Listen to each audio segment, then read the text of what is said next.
Colosenses capítulo 1, versículos del 9 al 14.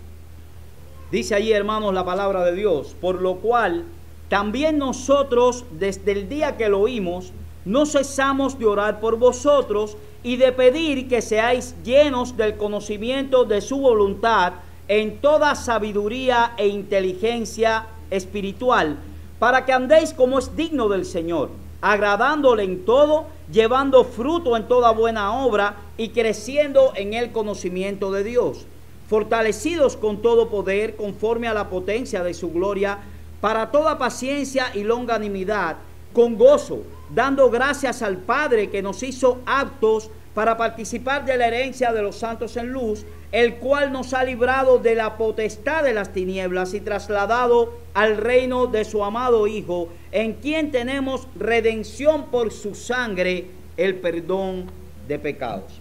Vamos a orar, hermanos.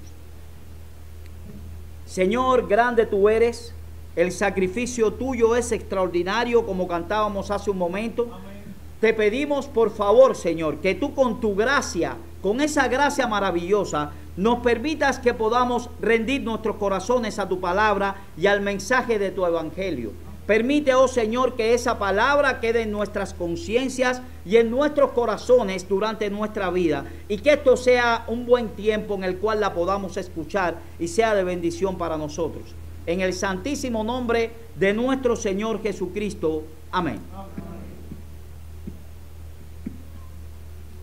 Hermanos, resulta frustrante y hasta demoledor al ánimo enfrentarse a las demandas éticas del Evangelio.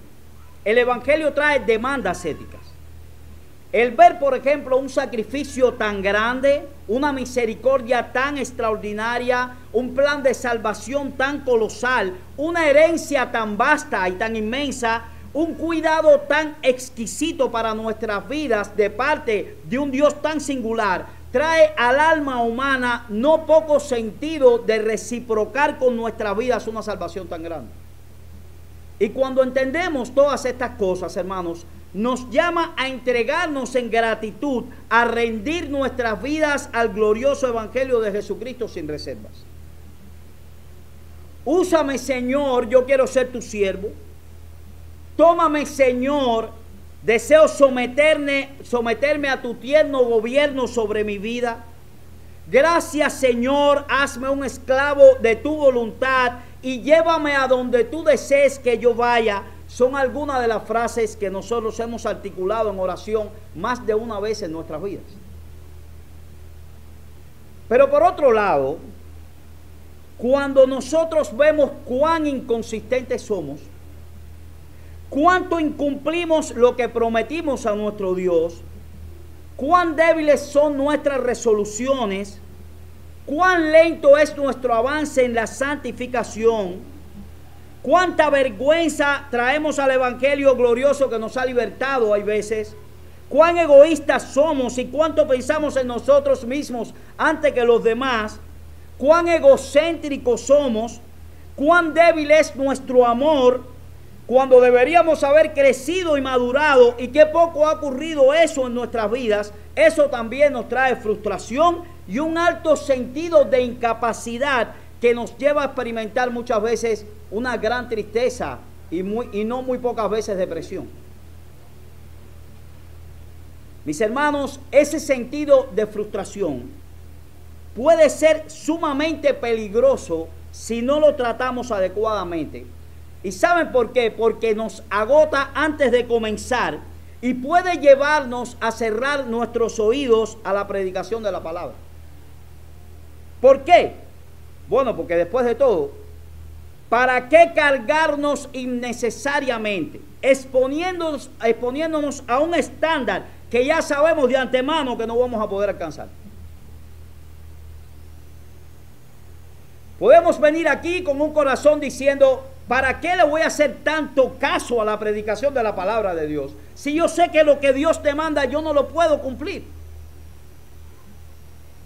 Ahora, hermanos, aunque esto es cierto, también lo es que esas demandas éticas de las cuales hablábamos, que esa vida en obediencia y ese andar en santidad que encontramos en las Escrituras, ese andar digno que leíamos hace una semana en nuestra serie expositiva consecutiva de la epístola a los Colosenses, no fueron escritos y dirigidos para supercristianos, sino para creyentes con debilidades y sujetos a pasiones semejantes a las nuestras.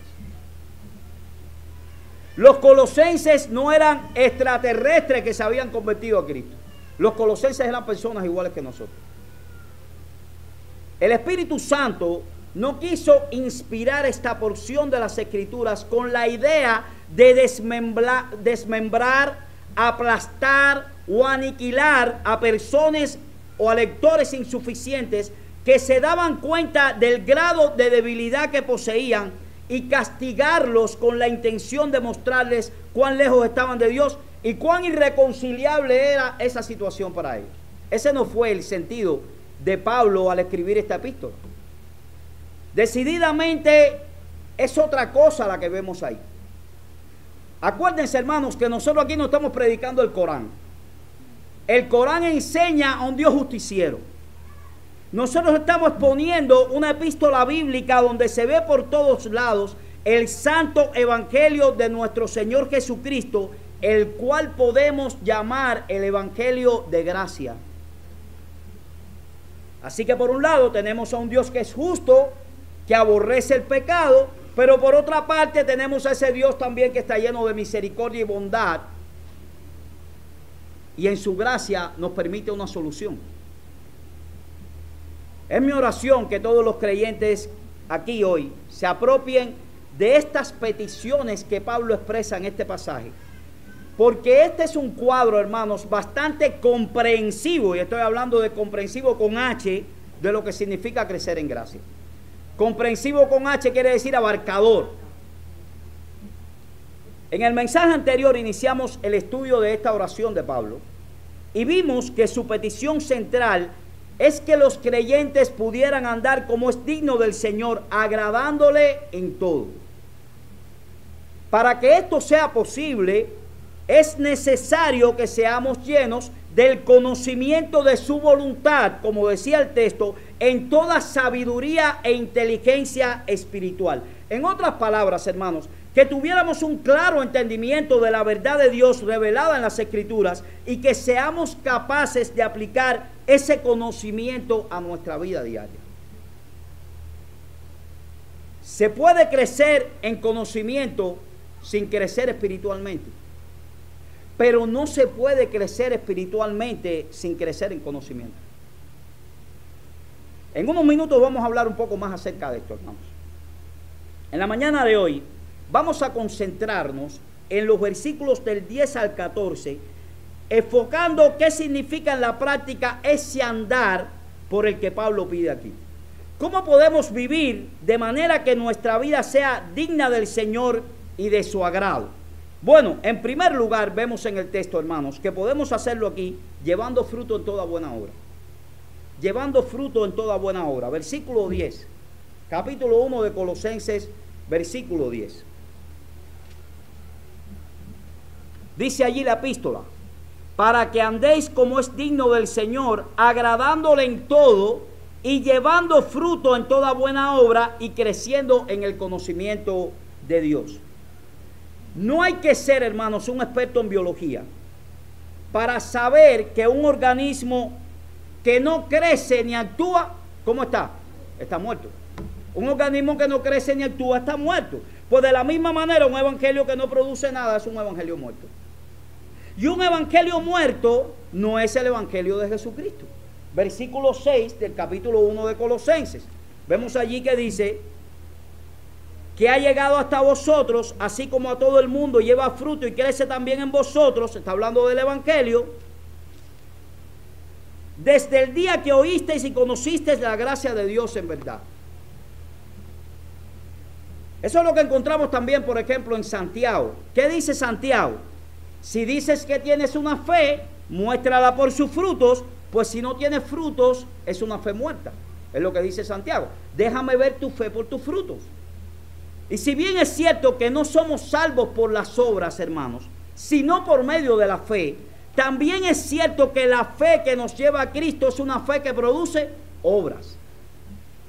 Las obras del creyente son el certificado de nacimiento de su fe. Si tú no tienes obra, pues entonces no deja ver claramente una fe. Juan 15:8 dice: en esto es glorificado mi Padre, en que llevéis mucho fruto y seáis así mis discípulos. Y el Señor había dicho en este mismo discurso que Dios el Padre se glorifica a través de Dios el Hijo. Y vuelve a repetir la misma idea en su oración intercesora en el capítulo 17. Pero ahora el Señor está diciendo que el Padre también se glorifica en nosotros los cristianos cuando llevamos mucho fruto. Porque de ese modo, hermanos, manifestamos que somos discípulos de Cristo. En otras palabras, a través de tus frutos, Dios el Padre se glorifica en Dios el Hijo, porque tu fruto no es otra cosa que el resultado de tu unión con Jesucristo. Es por el poder de Cristo actuando en ti que los creyentes podemos dar fruto. Ven el capítulo 15 de Juan, versículos del 1 al 5, dice: yo soy la vid verdadera y mi Padre es el labrador. Todo pámpano que en mí no lleva fruto, lo quitará. Y todo aquel que lleva fruto, lo limpiará para que lleve más fruto. Ya vosotros estáis limpios por la palabra que os he hablado. Permanecer en mí, yo en vosotros. Como el pámpano no puede llevar fruto por sí mismo si no permanece en la vid, así tampoco vosotros si no permanecéis en mí. Yo soy la vid, vosotros los pámpanos. El que permanece en mí y yo en él, este lleva mucho fruto, porque separados de mí, dice Cristo, nada pueden hacer. Por supuesto, hermanos, no todos los creyentes producen la misma cantidad de fruto. Pero lo que sí es imposible que un verdadero creyente sea durante toda su vida infructífero. Eso no puede ser. Mateo 13:23 dice: mas el que fue sembrado en buena tierra, está hablando de la palabra de Dios, del Evangelio. Este es el que oye y entiende la palabra, y que dice, y da fruto, y produce a 100, vean, un fruto grande, a 60, que es un poco menor, y a 30 por uno. Hay diferentes frutos aquí. Hay algunos que producen 100, hay otros que producen 60, hay otros que producen 30. Y el Señor da por sentado que el que recibe la palabra, algún tipo de fruto tiene que dar. De 30, pero tiene que dar fruto. ¿Qué tipo de fruto? Bueno, en el texto de Colosenses 1:10, hermanos, vemos que las buenas obras en general son un fruto. Llevando fruto en toda buena obra, dice allí. El hecho de que otros puedan conocer de Cristo a través de nuestra predicación, el testimonio, es un fruto. Por ejemplo, Pablo se refiere a la familia de Estéfanes en 1 Corintios 16 o 15 como las primicias de Acaya, es decir, como los primeros frutos de la región de Acaya. La familia de Estéfanes. En Hebreos 13:15 se menciona la alabanza como un fruto. Así que ofrezcamos siempre a Dios, por medio de Él, por medio de Cristo, sacrificio de alabanza, es decir, fruto de labios que confiesan su nombre. Y ahí tenemos otro tipo de fruto. El resultado que se produce en la vida de un creyente después de la disciplina de Dios, por ejemplo, es descrito por el autor de la carta a los Hebreos como frutos de justicia. Hebreos 12:11. Es verdad que ninguna disciplina al presente parece ser causa de gozo, sino de tristeza, pero después da fruto apacible de justicia a los que en ella han sido ejercitados. Otro tipo de fruto. La sabiduría o el consuelo que podemos transmitir a otros con nuestras palabras en medio de dificultades es un fruto. Dice Proverbios 15:4 que la lengua apacible es árbol de vida, es decir, produce un fruto de vida. Y en Santiago 3:17 dice que la sabiduría que es de lo alto está llena de misericordia y de buenos frutos. Pero el fruto más evidente de todos son las virtudes cristianas que a nosotros cada vez nos asemejan más al carácter de nuestro Señor Jesucristo. Por ejemplo, hermanos, nosotros vemos en el capítulo 5 de Gálatas 22 y 23 los versículos. Dice: Mas el fruto del Espíritu es amor, gozo, paz, paciencia, benignidad, bondad, fe, mansedumbre, templanza. Contra tales cosas, dice el texto, no hay ley. Efesios 5:9. Porque el fruto del Espíritu es en toda bondad, justicia y verdad. Segunda de Pedro 1 del 5 al 8. Vosotros también, poniendo toda diligencia por esto mismo, añadid a vuestra fe virtud, a la virtud conocimiento, al conocimiento dominio propio, al dominio propio paciencia, a la paciencia piedad, a la piedad afecto fraternal y al afecto fraternal amor. Porque si estas cosas están en vosotros y abundan, no os dejarán estar ociosos ni sin fruto en cuanto al conocimiento de nuestro Señor Jesucristo. Mis hermanos, quisiera que nos lleváramos esto en la mente hoy. Los creyentes verdaderos tenemos que dar frutos. Dios mismo está involucrado en nuestras vidas para que seamos cada vez más fructíferos. Recuerdo una vez las palabras del Señor en Juan 15:2. Dice: todo pámpano que en mí no lleva fruto lo quitará, y todo aquel que lleva fruto lo limpiará para que lleve más fruto. Ahora, hermanos, esos frutos de los cuales estamos hablando no se producen simplemente porque tomemos la determinación de producirles. Esto no es una vid que dice: voy a comenzar a dar uvas bastante de buena calidad y la voy a dar. No, eso ocurre porque andemos cada vez más cerca de la vid, que es el Señor Jesucristo, y dependiendo de Él. Esa es una de las enseñanzas de Juan 15. El que permanece en mí y yo en Él, este lleva mucho fruto. Porque separado de mí, nada podéis hacer. El que está cerca de Cristo quiere que otros conozcan a Cristo. Su boca estará llena de alabanza a Cristo y a su Salvador. Su carácter tratará de que sea más parecido a Cristo. La cercanía con Cristo produce frutos. Como hemos dicho en otras ocasiones, esto no quiere decir que no haya caídas, que no haya retrocesos en nuestra vida de obediencia y de alabanza a nuestro Señor. Pero ¿saben qué, hermanos? El arrepentimiento y el levantarse de esas caídas es un fruto de justicia. ¿Quiere decir que el creyente nunca tenga caídas?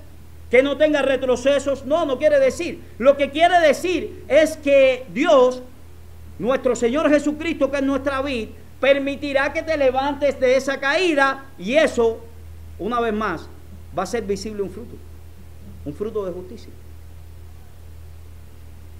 Ahora, hermanos, una vida digna del Señor y de su agrado no solamente se caracteriza por ser fructífera, sino también que se caracteriza por un crecimiento continuo en el conocimiento de Dios.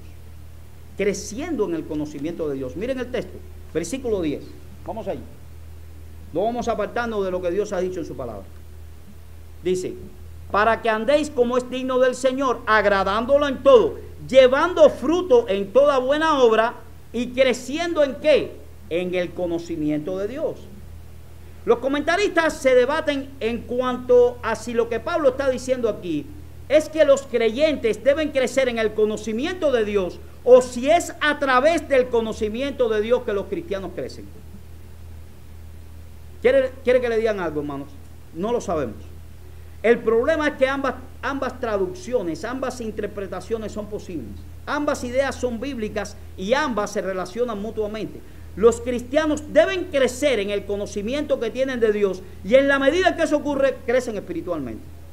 Cualquiera que sea el significado de este texto está en consonancia con el resto de la revelación bíblica. Así que no podemos decir si es uno o es otro. Pero estas palabras de Pablo en Colosenses 1:10 son muy similares a las palabras de Dios en el Antiguo Testamento, en Jeremías 9, versículos 23 y 24. Dice allí: así dijo Jehová, no se alabe el sabio en su sabiduría, ni en su valentía se alabe el valiente. ni el rico se alaba en sus riquezas.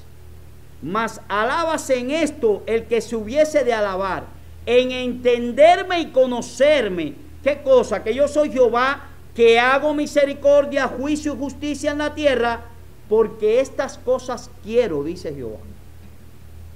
El mismo Dios está diciendo aquí que eso es lo que Él quiere. ¿Qué es lo que Él quiere? Que su pueblo le conozca. Y en Oseas 6:6, que es el libro que estamos leyendo ahora en la lectura continuada, dice algo similar. Porque misericordia quiero y no sacrificio, y conocimiento de Dios, dice, más que holocaustos. Estamos en el Antiguo Testamento, tenían que hacerse holocaustos, tenían que hacerse sacrificios, pero dice el profeta, pero Dios se complace más en el conocimiento de Él que en el holocausto. Dios no quiere que tengamos con Él una relación ritualista y mecánica, hermanos, sino que Él quiere una relación profundamente personal. Reiteramos nuevamente que esa es la voluntad. Eso quiere, dice en el texto de Jeremías. Necesitamos crecer en el conocimiento de Dios. Ese es un aspecto vital en la vida cristiana y un elemento indispensable de nuestro crecimiento espiritual. Y de manera paradójica, hermanos, mientras más crecemos, más grande veremos a Dios. ¿Y sabe por qué? Porque mientras más usted crece espiritualmente, más chiquito es su orgullo. Mientras más usted crece espiritualmente, más humilde se hace. Y entonces comienza a ver lo pequeño que es usted delante de un Dios tan grande. Crecemos espiritualmente a través del conocimiento de Dios. Y mientras más crecemos, vemos a Dios más grande. Ahora bien, ese conocimiento de Dios es mucho más que almacenar información acerca de Él. Pero esa información es el fundamento sobre el cual construimos nuestra relación con Él. Dice Arthur Pink al respecto: el fundamento de todo verdadero conocimiento de Dios debe ser una clara comprensión mental de todas sus perfecciones, tal como han sido reveladas en la Sagrada Escritura. Un Dios desconocido no puede ser confiado, ni servido, ni adorado. Y dice en Daniel 11:32 que el pueblo que conoce a su Dios se esforzará y actuará. Es el conocimiento de Dios lo que le da vigor a nuestra vida espiritual y nos capacita para enfrentar cualquier adversidad. Mi querido hermano, algunas preguntas aquí. ¿Cómo está tu relación con Dios? ¿Qué tan consciente estás de la presencia de Dios en tu vida? ¿Conversas con Dios a lo largo del día? El día tiene 24 horas. ¿Cuántas veces le oras al Señor? ¿Cuántas veces estás dependiendo de Él? ¿Le compartes tus inquietudes a Dios? ¿Le adoras y le alabas por quien Él es? ¿Le das gracias por aquellas bendiciones de las que te apercibes? Dios es una persona y la relación que tenemos con Dios debe ser intensamente personal. Una de las mayores desgracias, hermanos, del cristianismo contemporáneo es que muchas personas van detrás de experiencias emocionales con Dios, pero no van detrás de Dios mismo. Van detrás de aquellas experiencias insólitas muchas veces que los marquen y les digan que ellos están viviendo algo memorable. Pero el conocimiento de Dios no es desprovisto de emociones, pero el que va detrás de experimentar emociones relacionadas con Dios está caminando un camino altamente peligroso. ¿Y saben por qué, hermanos? Porque nuestras emociones son sumamente cambiantes. Hoy usted está en medio de algunas características, en medio de algunas providencias alegres, y en esas mismas providencias mañana puede que usted esté triste. ¿Cambiaron las providencias? No, cambió su corazón, sus emociones. Sus emociones son cambiantes. Sin embargo, nosotros cuando conocemos a Dios en su palabra, sabemos que Dios no cambia. No hay sombra de variación. No podemos aquilatar a Dios por medio de nuestras emociones. Un comentarista dice con respecto a esto: necesitamos buscar la verdad y un mayor conocimiento de la palabra, no una experiencia. Muchas veces Dios en su soberana gracia puede proveernos extraordinarias experiencias espirituales, pero estas son meramente las reacciones de encontrar a un Dios de verdad. Busca a Dios de verdad. Busca una relación con Dios de verdad. Claro está que nosotros nos podemos relacionar con Dios de verdad solamente mediante nuestro Señor Jesucristo. Es la condescendencia que Dios tuvo hacia nosotros. Porque en medio de un ser pecador, ¿cómo se va a relacionar con un Dios tan santo? No puede, a menos que esos pecados sean pagados por otros, con su sangre preciosa. Eso fue lo que hizo Jesucristo. Si en este punto del mensaje, hermanos, sientes que vivir una vida digna del Señor y agradándole en todo es una meta demasiado elevada para ti como creyente, necesitas prestar atención a la tercera característica que Pablo menciona en el pasaje en el versículo 11. Vamos allá. Ya vimos que Pablo habla en el versículo 10 que debemos andar como es digno del Señor, agradándole en todo, llevando fruto en toda buena obra y creciendo en el conocimiento de Dios. Pero ahora dice en el 11, fortalecidos con todo poder, conforme a la potencia de su gloria, para toda paciencia y longanimidad. En la generalidad de los casos, hermanos, cuando nosotros hablamos, necesitamos tratar de no hablar redundantemente. Eso es algo que hemos ido aprendiendo en nuestra vida. Es decir, usar palabras de más que ya estaban incluidas en lo que antes habíamos dicho. O añadir adjetivos o adverbios innecesarios. Por ejemplo, cuando decimos que algo es muy perfecto, eso es una redundancia, porque lo perfecto no puede ser más perfecto de lo que es. Es perfecto, no tiene mancha. Es muy perfecto, es redundante. Sin embargo, hay ocasiones en que en el lenguaje la redundancia es necesaria para poder comunicar ciertas ideas. Y eso es exactamente lo que Pablo está haciendo aquí. Él pide por estos creyentes en Colosa que sean fortalecidos con toda fortaleza, en conformidad con su fuerza gloriosa. Él dice que sean fortalecidos en toda fortaleza. Y uno diría, es una redundancia, si lo es. ¿Y saben por qué Pablo está pidiendo esa redundancia en la oración? Porque eso es lo que se requiere para poder vivir la vida cristiana. Se trata de una capacidad que está completamente fuera de nosotros mismos. No es en nuestras propias fuerzas que vamos a vivir como es digno del Señor y agradándole en todo. Nuestro Dios no es como el faraón, que añadía más tareas a los judíos, pero no les proveía los recursos necesarios. ¿Qué hizo el faraón con Israel? Hagan más ladrillos. ¿Y dónde está la paja? No, con la misma paja hagan más ladrillos. El poder omnipotente de Dios está a nuestra disposición si somos creyentes. Y ahora escuchen, para toda paciencia y longanimidad. ¿Qué quiere decir eso? Estas dos palabras, hermanos, señalan dos de las virtudes más necesarias en la vida cristiana. La primera se refiere al hecho de ser paciente en medio de una circunstancia aflictiva o en medio de un trabajo muy arduo. Eso es lo que se refiere cuando dice para toda paciencia. Mientras que la segunda, longanimidad, se refiere a ser paciente en medio de la provocación o cuando somos afectados por otras personas. Mis hermanos, los creyentes no tenemos que vivir a expensas de cómo soplen los vientos a nuestro alrededor. Podemos sobreponernos a cualquier circunstancia o provocación. ¿Saben por qué? Porque Dios ha puesto su poder omnipotente a nuestra disposición. Yo quiero hacerte una pregunta. ¿Tú crees que Dios es todopoderoso? ¿Crees que no hay límites para el poder de Dios? Yo quiero decirte algo. Ese poder está a tu disposición.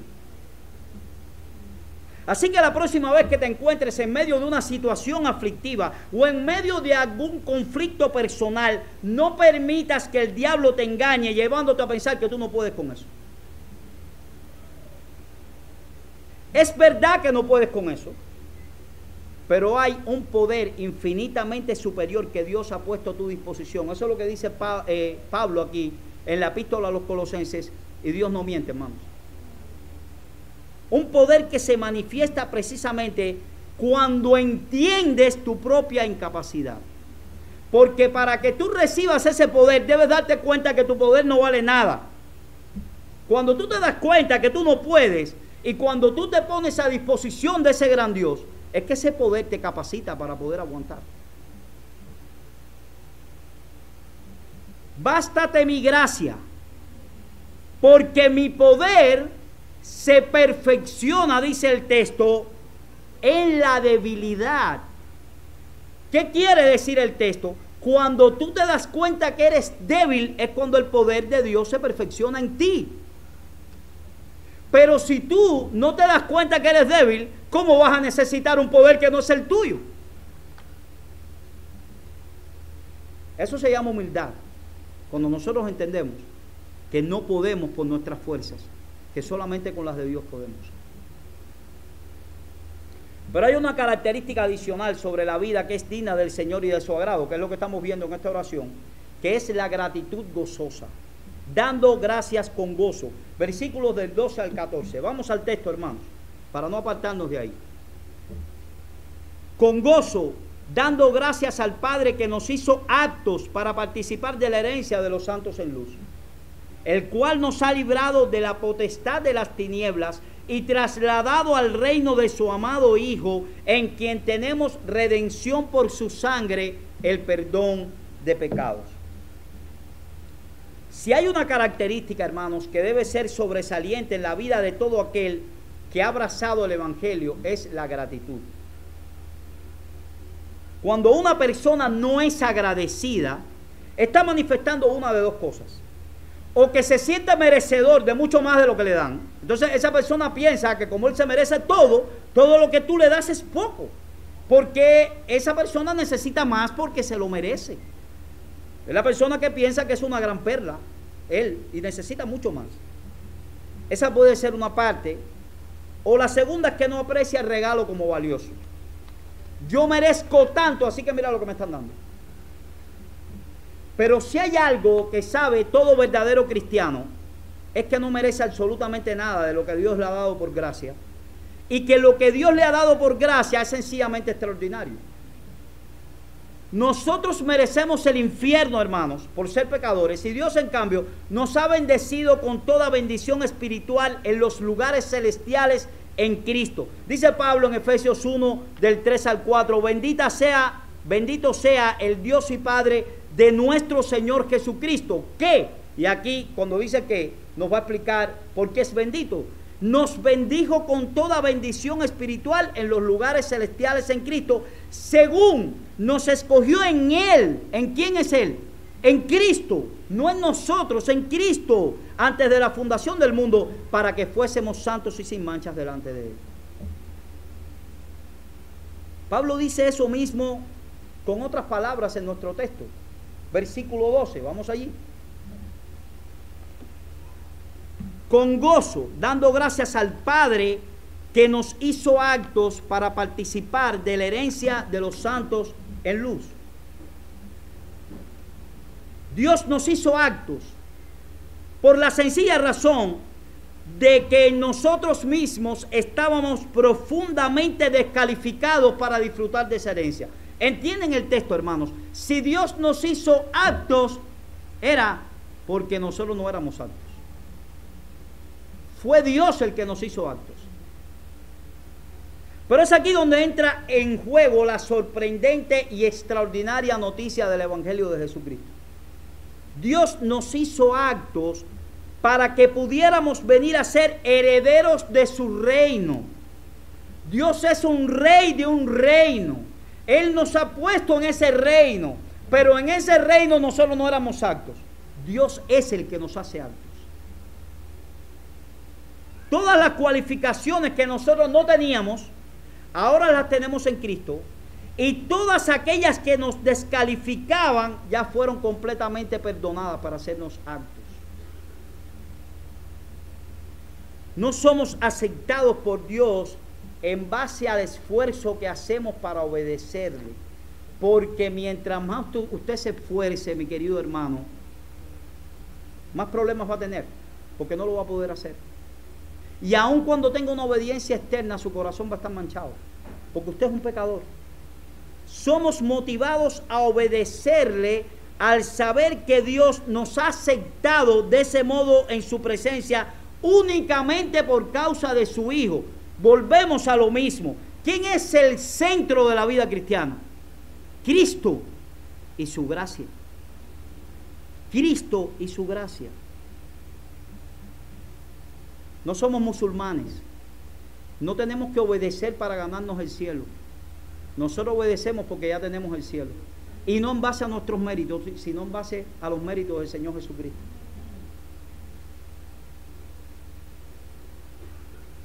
Somos motivados a obedecerle al saber que Dios nos ha aceptado de ese modo en su presencia únicamente por causa de su Hijo.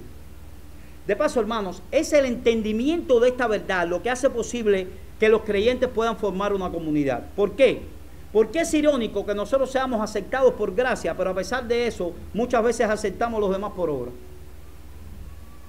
Es decir, usted tiene una comunidad de creyentes, todos somos hermanos, y hemos sido aceptados por gracia, pero muchas veces usted no acepta a su hermano porque se portó mal. Pero es su hermano, no es su hermano. Él también fue rescatado en base a la gracia de nuestro Señor Jesucristo. Y nosotros estamos llamados a hacer lo que Dios ha hecho. ¿Y cómo usted va a aceptar a esa persona? ¿Se tiene que portar bien? No, acéptelo igual, en base a la sangre de nuestro Señor Jesucristo. Es su hermano. Acéptelo por gracia. En Cristo hemos sido hechos coherederos, dice Pablo en Romanos 8:17. ¿Qué quiere decir eso? Que somos herederos todos al mismo lugar. En otras palabras, somos adecuados en Jesús los mismos. Y en el cristianismo, hermanos, no hay patrones de aristocracia. Los pastores no están en un lugar más grande que los diáconos y después vienen los creyentes. Ese es el sistema de casta de la Edad Media. Eso no es en el cristianismo. En el cristianismo, sea lo que sea, todos somos coherederos igual. Y Dios nos acepta al mismo tiempo. Nadie aquí es más aristócrata que otro. Espiritualmente usted no tiene más méritos que el otro, porque los méritos los tiene Cristo. Lo único que hacemos nosotros es que cumplimos roles diferentes, pero todos somos siervos igualitos. Así de simple como suena, hermanos. Él tiene todo lo que nos hace falta y canceló por completo la deuda moral que nos impedía venir a disfrutar por siempre de la herencia de los santos en luz. Tenemos una herencia tan grande como no lo podemos imaginar. Esa es la esperanza de los creyentes. Y Dios te ha hecho apto para que tú esperes esa herencia.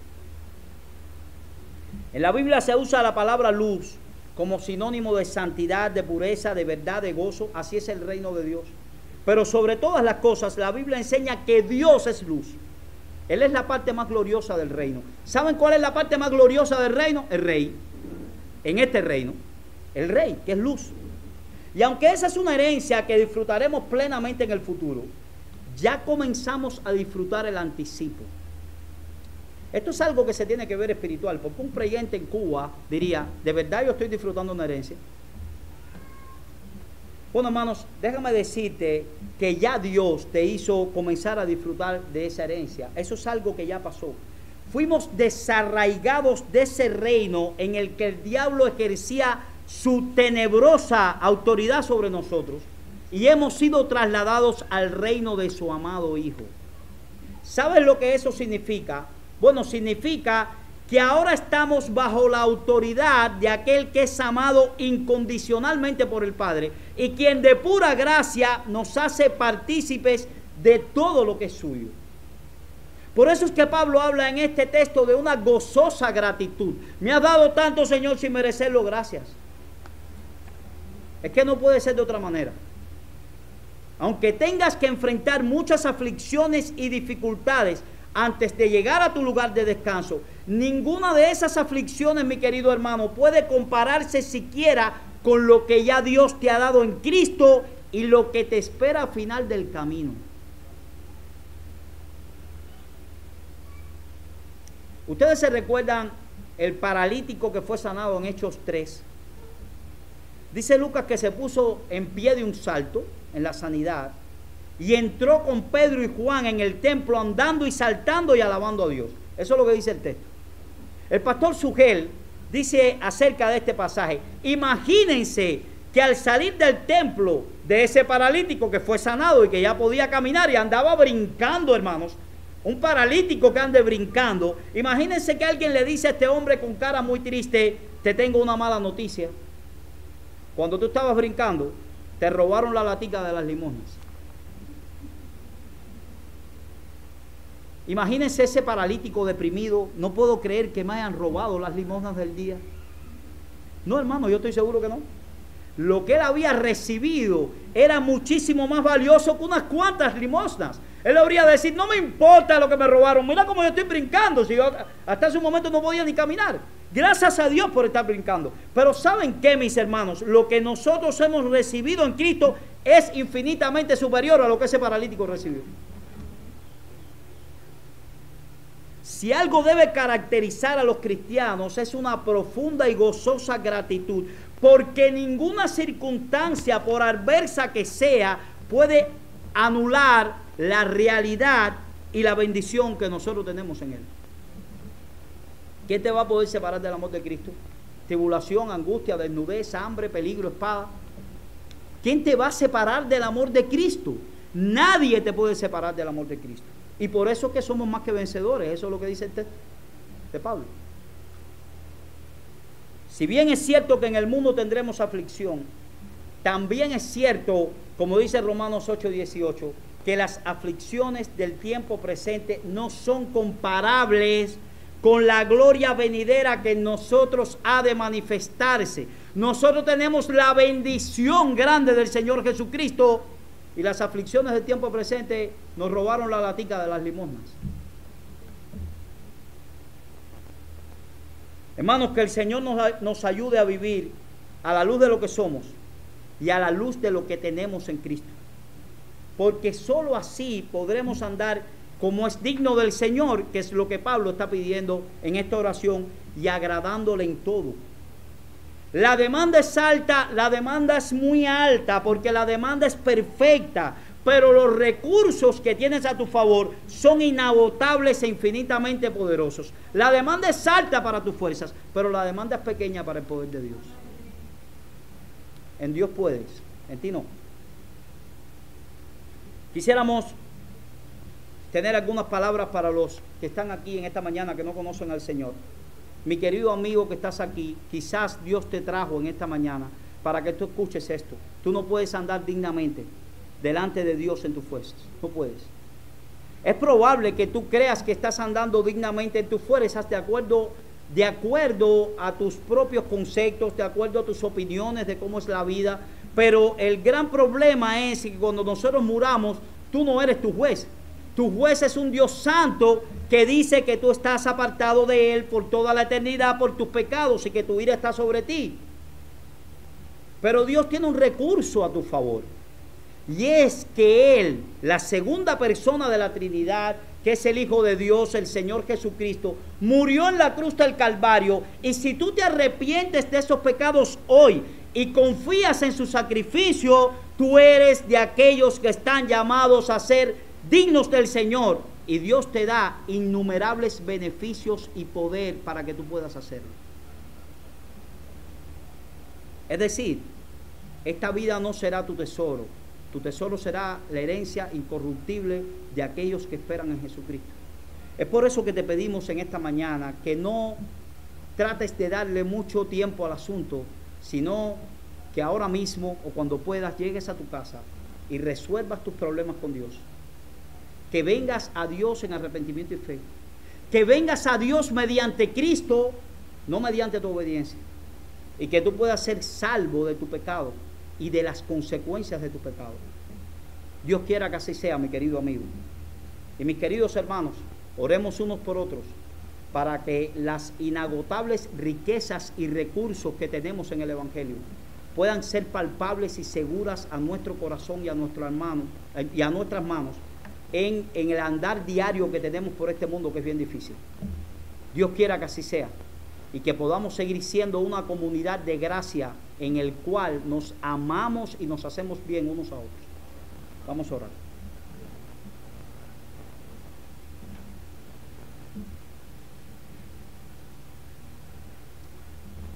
Señor, bendícenos con tu poder, con tu misericordia, con tu bondad, con tu gracia. Tú eres un Dios tan extraordinario, tan infinitamente poderoso y tan infinitamente bondadoso. Nosotros necesitamos de ti, oh Señor. Tu santo evangelio es una maravilla, es extraordinario en nuestras manos, es un gran regalo, es un gran tesoro. Nosotros te pedimos, por favor, que sea eso siempre patente a nuestra vista y a nuestro corazón, que lo tengamos en el lugar que lleva y que constantemente estemos yendo al trono de tu gracia para hallar socorro y fuerzas para poder seguir viviendo la vida que a ti te agrada. Que tu gracia y tu misericordia estén con nosotros, oh Señor. Que siempre podamos contar con ese tesoro, pero que siempre lo tengamos presente en nuestra mente y en nuestro corazón. Sé para con nuestra iglesia, sé para con cada uno de los que estemos aquí, y ayúdanos a seguir viviendo de acuerdo a esas demandas, y ayúdanos para seguir, Señor, confiando en ti, para que la dignidad con la que vivamos sea de pura gracia y no en nuestras propias fuerzas. En el nombre de Cristo, amén y amén.